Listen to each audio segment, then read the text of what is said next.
our chief guest, Mr. Prashant Bhushan, my co-speaker, Mrs. Tara Rao,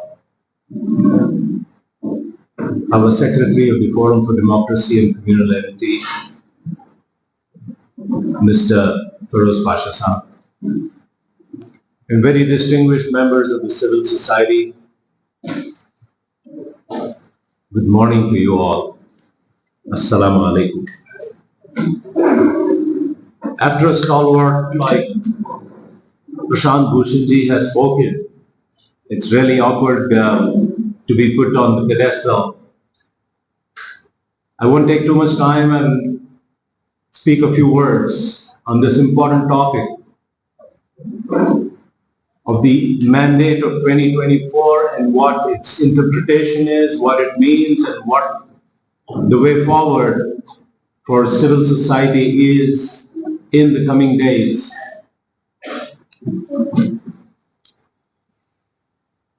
I mean, the first thing that came out once the election results came is the Aam Aadmi, the Janata is very smart in this country.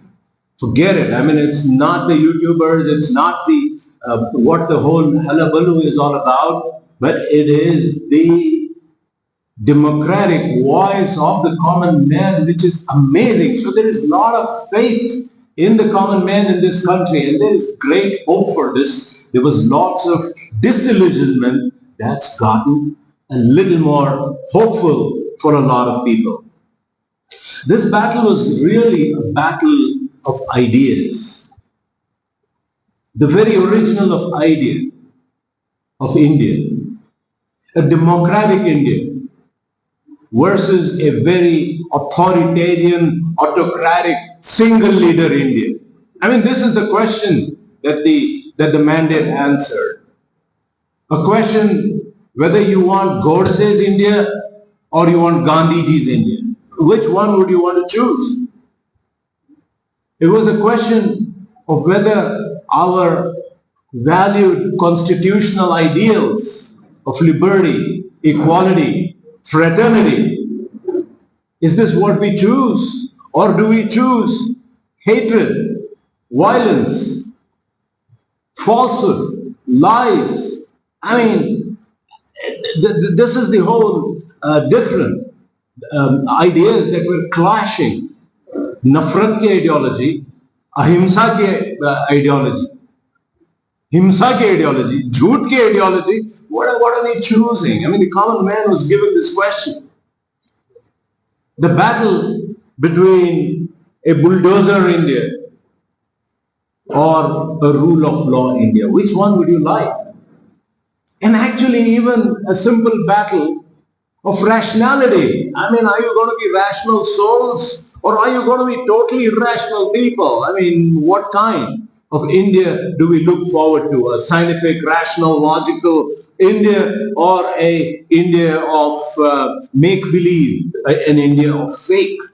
A secular India where diversity of different beliefs, religions, faiths, castes, and languages, and this diversity exists beautifully in harmony? Or do we look at one language, one dress, one culture? That's the kind of India that was questioned. Are we going to be divided by religions? Or are we going to be united by humanity? I mean, that's the choice for India that we are looking forward to in the country. I mean, you can ask more questions. Do you want people like Rahul or Mahua Moitra or our own Imran Pratapgadi and his wonderful talk in Parliament? Or would you want the other side? And I don't want to name the other side. This is a divided India, like Smita Prakash says. Are you on this side or that side? I mean, you don't even want to name that other side, that rational side, that side of equality, that side of liberty, and that side of constitutional values and democracy and independent democratic institutions like we were talking about. Yet, I mean, verses and verses, Dhruv Rathi and Zubair versus Smita Prakash beer biceps, however you want to say that. I mean, that's the India that we are looking at, I mean, to put it nicely. And we are looking at an India which is represented by Ravish versus an India which is represented by Arnab. An India which is debating and having an open society and discussing things in a beautiful environment, which is criticizing the judgments and questioning the judgments, versus an India which keeps quiet. Shut up. Nobody to question, nobody to ask. They're being bulldozed, they're being lynched. Anybody who asks and questions is again punished and doubly punished. Which kind of India would you like? Friends, India has answered. We have the answer.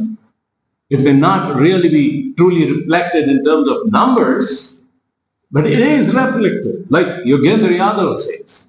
It's a moral victory, absolutely no question about it. And everything subsequently really speaks for it. The morale, even the facial demeanor of people is telling you, this is what has happened. अब वो 400 पार की बात छोड़कर बेचारे प्रधानमंत्री जी की सूरत और राहुल साहब का intensity, I mean, it's speaking a lot.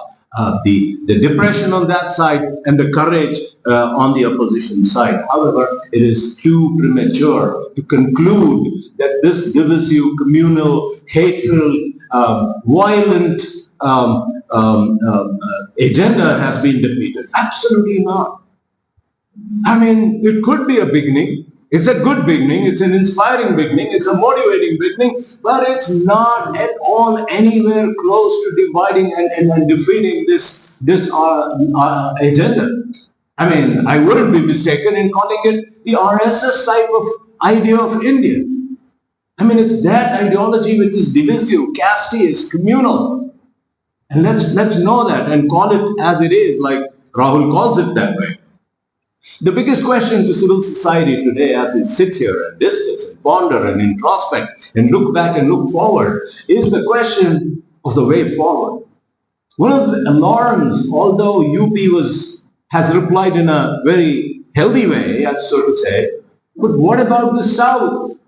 What about the breaking of the fortress of Kerala? What about Tamil Nadu? What about Orissa? What about Telangana? You should know that it hasn't happened the way it should have happened. And therefore, the danger lurks. And civil society has to be very wary about these kind of things and be very careful about it. And therefore, how do we do? What do we do? Prashant Saab has really put in some very, very clear points. And here are some of this. We need to speak and revive this idea of India, this ideology. What we stand for is not very clear. We stand for an open India. An open India where there is liberty of speech, where you can talk, where you can criticize, where you can discuss, where you can debate, where you have an Oxford Union-like debate. Prashantji was there. Where do we see that? We only see fighting matches on Arnab's Republic TV. How shameful that is. There was an Al Jazeera debate where the anchor had to stop. Hey, this is not Republic TV or this is not Indian TV. I mean, you've got to be more,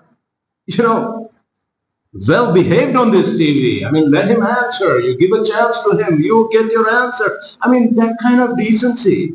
We like an open India. We like an equal India. There is an alarming inequality in this country between the haves and the have-nots. What India do we foresee? What is it that you and I are fighting towards? We're not going to have our communal jhandas here. I'm not going to be sitting like a Muslim and he's sitting like a Hindu and somebody's sitting like a Christian. We are looking at an open society, a society that is equal, a society that is fraternal. Fraternity is such an important part of a democratic, secular agenda that we are all brothers, we are all friends, we all work towards peace and harmony and development and progress. We want to look at equality, we want to look at flourishing ideas, new ideas coming up.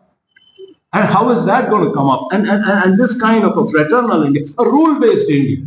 We should be alarmed by the lynching, we should be alarmed by the bulldozing. I mean, this is, but What, I mean, we are looking at, is this the India that we all look for? The agenda that we talk should be changed. I don't care what temple and mandir se nikal kar, let us talk of a different agenda, a rational India, a just and fair India, a constitutional India, and most importantly, a welfare India. A welfare state. The poor have been forgotten in this whole debate. मंदिर मस्जिद के debate में poor लोगों का क्या बात है, सिख लोगों का क्या बात है? What is this healthcare spending that this country is doing? Oh, that's forgotten. Don't even ask that. What about those cancer patients? What about those kidney failure patients? What about those malaria patients? What about those tuberculosis patients? We don't talk about it. National policy, debates on all these issues should be part of the agenda. One of the things that happened in this election was the agenda was not about national policy and on serious issues that affect the farmers, that affect the poor, that affect the common man, that affect education. My God, the national education policy. That's not the agenda, some silly agenda. What's that? Mangal Sutra, Mutton, all the M's. I mean, how can that be an agenda for such a large, beautiful country like ours? Let us get serious and let us think of this. So we need to revive this kind of India, the idea, by talking about it, by writing about it, by, discussing about it. And that idea needs to be, essentially this is a battle of ideas, and this idea should win. And we need to propound and propagate this idea aggressively. Number two, we need to unite. Of course, there was the Maharashtra Democratic Front, there was a UP Democratic Front, here we had the Dolu Karnataka. There have been various forums, and these need to be promoted with a very simple common minimum agenda. We need to create that and rise above petty thinking and understand the power of unity and the power of doing things together. We need to build these bridges where they are, the proverbial मोहब्बत का दुकान in the what kind, कैसी बाजार, नफरत की बाजार में मोहब्बत की दुकान खोलना. Wonderful. I mean, that idea should actually be practiced and put together. Very importantly, if we don't understand the ways of evil, the ways of falsehood, the ways of hatred, the ways of blackmail, if we don't understand that and counter that much ahead, the ways of Pegasus, the ways of Bhima Koregaon mein, I mean, they kind of infected their laptops. And Sergi did not mention about, about dossiers on chief justices and justices is fine. But if they don't find something, then they can create one and implant a woman where they want. So many things can happen, and suddenly pigs can come in masjids and dead cows can come into mandirs. This is an agenda that has come far away. Rameswaram कफे में भी हो सकता है, कोई temple में भी हो सकता है. नाम देखकर आइडेंटिफाई कर लेना कि मुसलमानों ने किया. समझौता एक्सप्रेस हो या मक्का मस्जिद हो या नांदेड़ में हो या और कहीं हो या जयपुर में हो. These are the ways that they are planting things, and they're creating this hatred and dividing society. We need to understand this agenda that they have, how to divide people, how to create hatred, and we need to understand these threats and overcome them. There are issues other than politics. Civil society cannot just talk about elections and talk about politics. Like I said, poverty. Like I said, corruption.